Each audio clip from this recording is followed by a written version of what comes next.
Hi guys, Ate Kate here and welcome to day 11 of our daily devotion.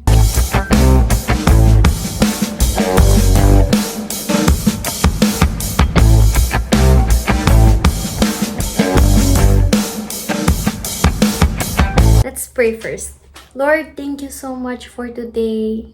Alam ko na ever happens in our lives, you are here with us. You love us. You are taking care of us. Thank you so much sa pag-ibig mo, sa kadakilaan mo, at sa mga biyaya mo, Panginoon. Patawarin niyo po kami sa aming mga kasalanan at naway marami kaming matutunan ngayong araw na ito.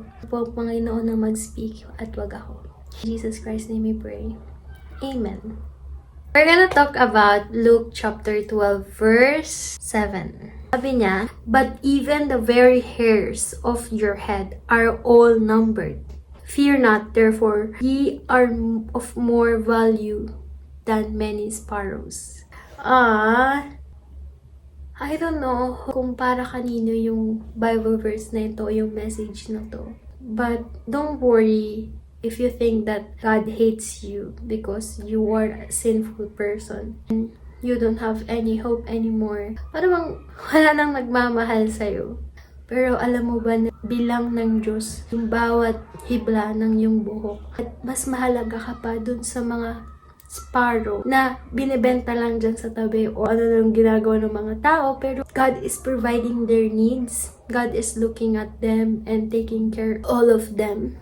How much more na ikaw na anak niya, na pinili niya, na maging tagapaglingkod niya, na pakasama niya habang buhay doon sa eternal life. How much God, mahal na mahal na mahal na mahal ka ng Panginoon. So you don't need to worry. You don't need to say that, di naman ako mahal ni Lord, na wala namang kwenta yung buhay ko.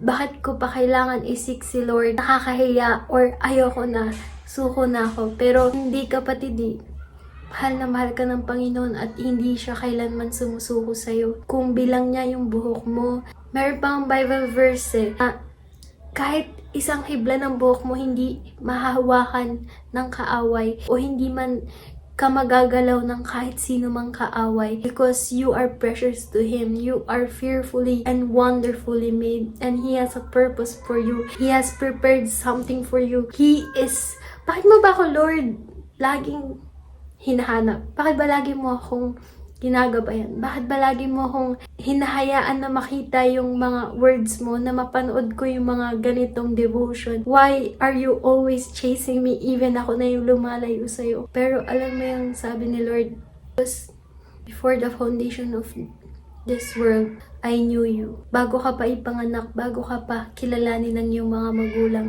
He already planned something for you, and you may not see it. Even I don't see it in myself sometimes.